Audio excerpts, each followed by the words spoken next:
అందరికీ నా హృదయపూర్వక నమస్కారాలు. నేను మన హక్కుల కోసం పోరాటానికి వచ్చాను. నాకు మీ సహకారం కావాలి.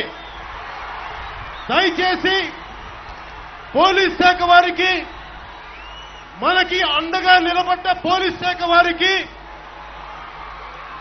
మన పోలీస్ శాఖ వారికి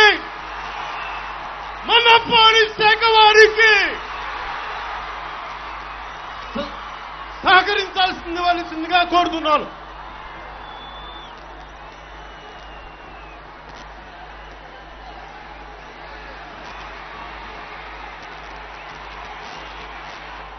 అది మీరు పడిపోతారు.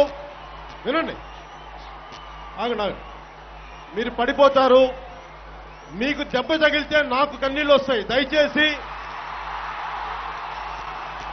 దయచేసి ప్రశాంతంగా ఉండండి. మీరు కూడా తోసుకోవద్దు. ఓకే.